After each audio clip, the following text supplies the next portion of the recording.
Okay, so first news is that in US protest grew because the football player Floyd died because a police officer hit him. That's really bad. I think that there should be freedom of speech, and protest can go on for as long as they want. Just protest shouldn't be violent. If they get violent, then they have to be stopped. But if protests are peaceful, then no need of stopping. But in this, I am thinking, according to the photo, this one you can see it here, that a police car burns as people protest. I thought it is getting violent, but this it's very unfortunate. Okay, so in response to this, Trump says that he has tried to walk back his post-midnight thugs tweet about Minneapolis, where the protests were happening. When the looting starts, the shooting starts, Trump had written in a tweet that was quickly flagged by Twitter as violating rules against glorifying violence. Trump later said his comments had been misconstrued. Frankly, it means when there's looting, people get shot and they die. Okay, interesting. Then Joe Biden, he protests to this because he's a Democrat and Trump is a Republican, and they will go face to face in the elections most probably. Let's see more. Now, the second news we have is US ties with Hong Kong. Okay, so if you don't know the context, that the president or prime minister of China, I think it's the president, the president of China, Xi Jinping, has taken control over the country of Hong Kong, and as an excuse of COVID-19, he took powers of Hong Kong and he took over his control.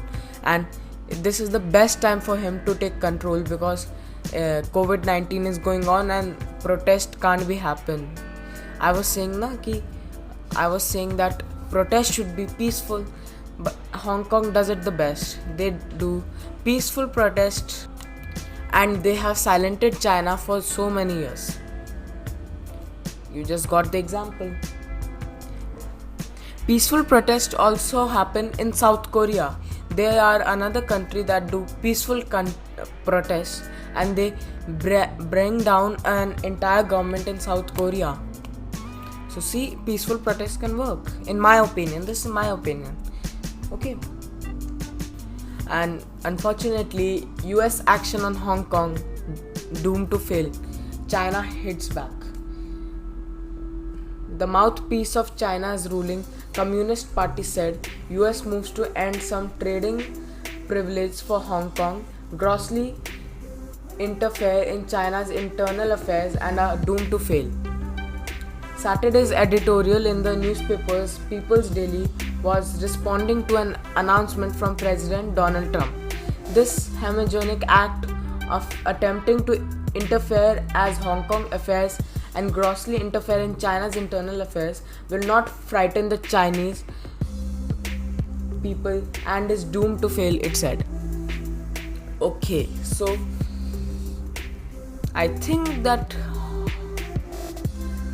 US and China are having a cold war because they are going face to face in this crisis, and these both countries are losing a lot of money and they need to recover, and they are blaming each other because they want to be the heroes of COVID-19, and that would make a lot of money. If some country is proven the hero, then the economy would boom because everyone would buy products with them.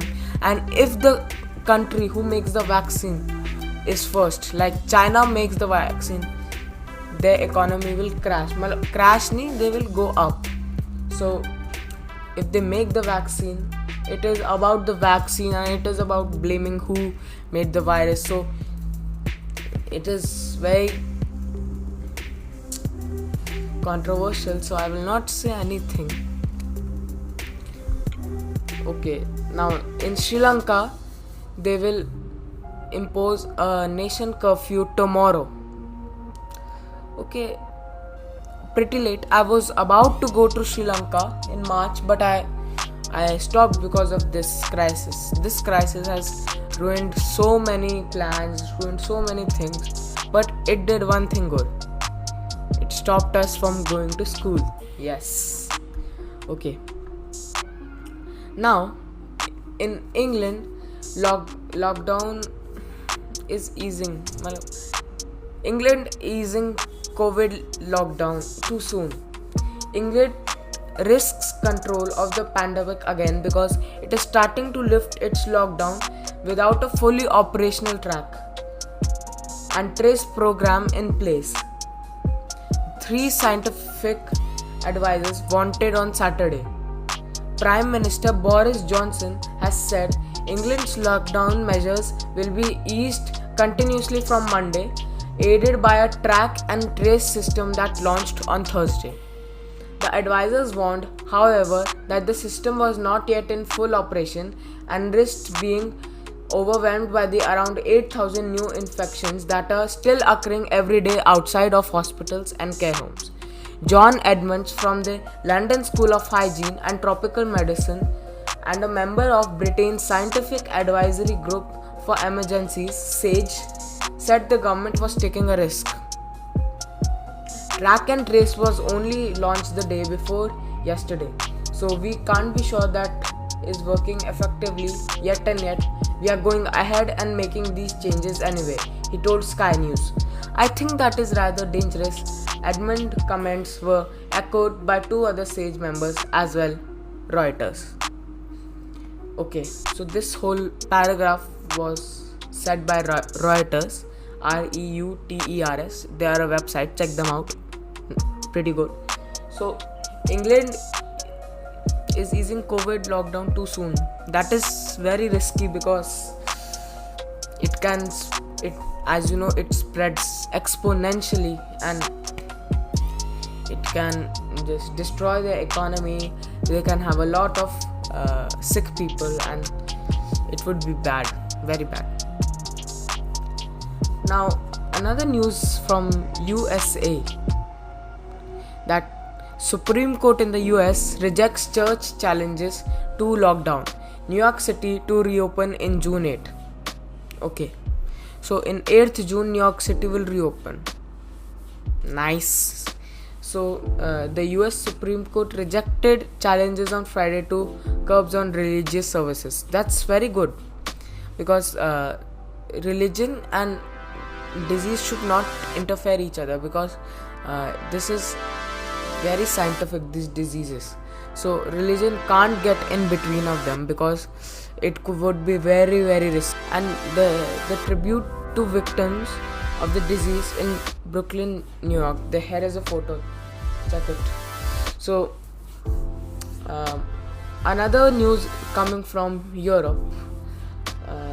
They are reopening offices, restaurants and other public places, and the rules on travel between nations are shaping up to be bewildering.